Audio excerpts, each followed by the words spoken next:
My name is Tartaglione from the Asian Disaster Preparedness Center, and I am a communications coordinator. I use the internet on a daily basis and believe that it should be accessible to everyone. What I love about the internet so much is the wealth of information that is available on the internet. Everything from history to how-to videos.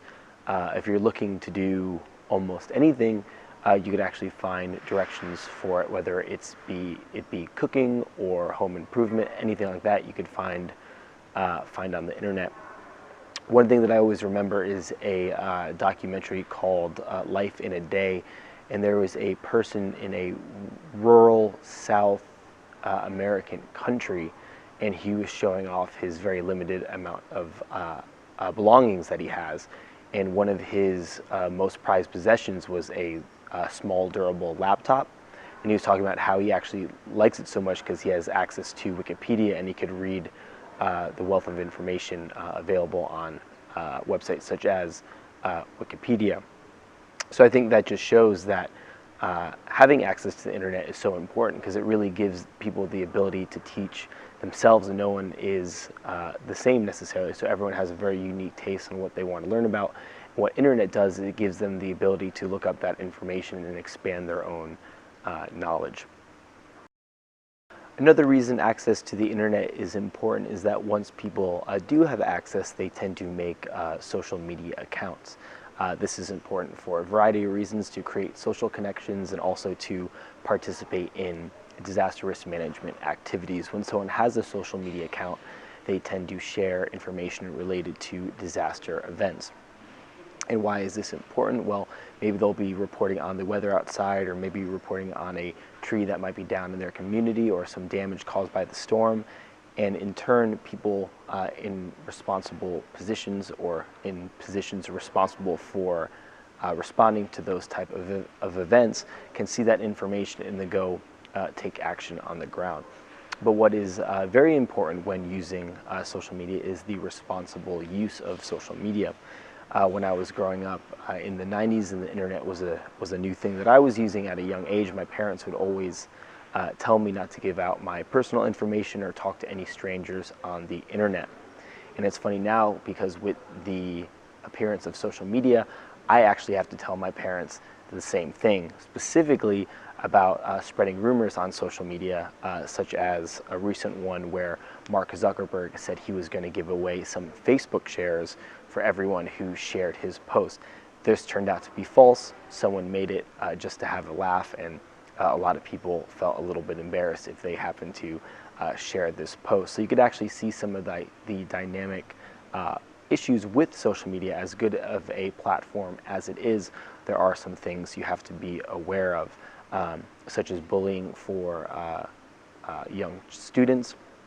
Sometimes they're bullied on social media, maybe not directly, but maybe a bunch of their friends will go to the movies, for example, and specifically not invite that person, and then post pictures later just to make that one excluded individual look bad. So it is important to engage in these information campaigns about how to use social media responsibly in a way that everyone can enjoy it, because it is a wonderful platform and it keeps us all connected, especially over long distances. Internet speed really is everything when using the internet, because when an individual is looking for data or looking for appropriate resources, it often takes some time to find specifically what they are looking for. This means you have to download several materials, look at several infographics, PDFs, and if your internet speed is not up to par, then you cannot access the same amount of information if you were in a country that has very fast download speeds. So that's why download speed specifically is very important. Upload speed is also important, because if someone has a good amount of upload speed, then they're able to share more photos from, let's say, their everyday life or their work in the field, especially in rural areas. Of course, someone can take a photo, save it, and then post it later when they have a better internet connection. But if you have that connection in the field, especially after a disaster, you could take a photo of damage, put it up on your Facebook page or maybe some type of photo server, and that will be immediately accessible to people who would be looking out for the damage that could occur. As far as the everyday life here in Bangkok, Thailand. The internet speeds are all right. The problem is that sometimes the internet can go out every once in a while, and having these stable systems really makes for a more convenient workflow where you don't have little disruptions. Some of these problems might be from the building that I'm currently working in. However, it is something that should be looked at around the area, because the more stable the internet is, and the more fluid the amount of work that can be done can be achieved.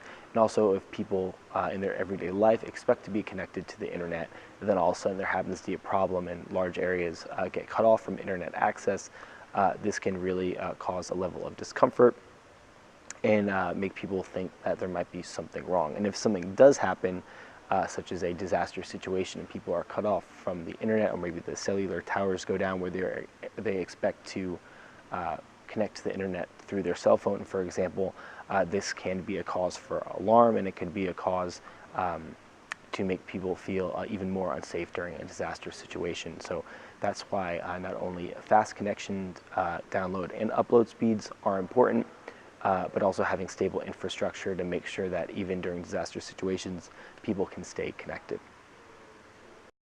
So as far as social media goes, I don't think the concept of this social sharing that we have, such as like Facebook and Twitter, will ever go away.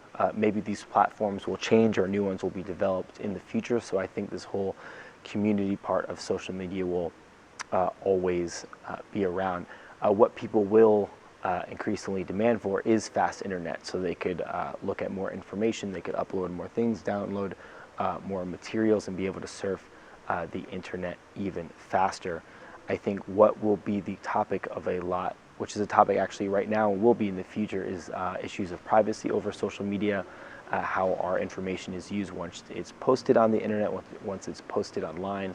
Again, this goes into the responsible use of social media. Don't ever post anything if you don't want the world to see it. So building the knowledge of privacy issues and responsible use, I think we'll see a lot more demand for this in the future. And I think there will be a lot more heated debates around government policy, giving government access to shutting down social media, or I mean the internet specifically, or being able to monitor what's going on in the internet, because a lot of people consider the internet as the last true piece of freedom that people have in terms of posting their opinion, researching specific events or materials. So I think people will really fight for the internet to remain free for all people, and I think that just shows how important of a communication service it is that people are fighting so hard and passionately to keep it free for everyone.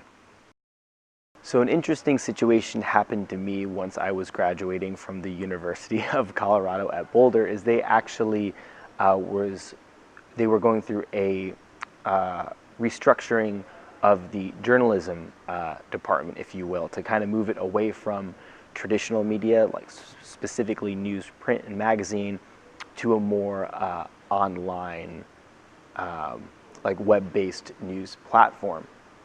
And the reason why they did this is because technology moves so fast, and the journalism industry was moving so quickly that they realized that this was going to be the future. The internet, of course, will never replace traditional media, but they wanted to give their students the most up-to-date level of learning.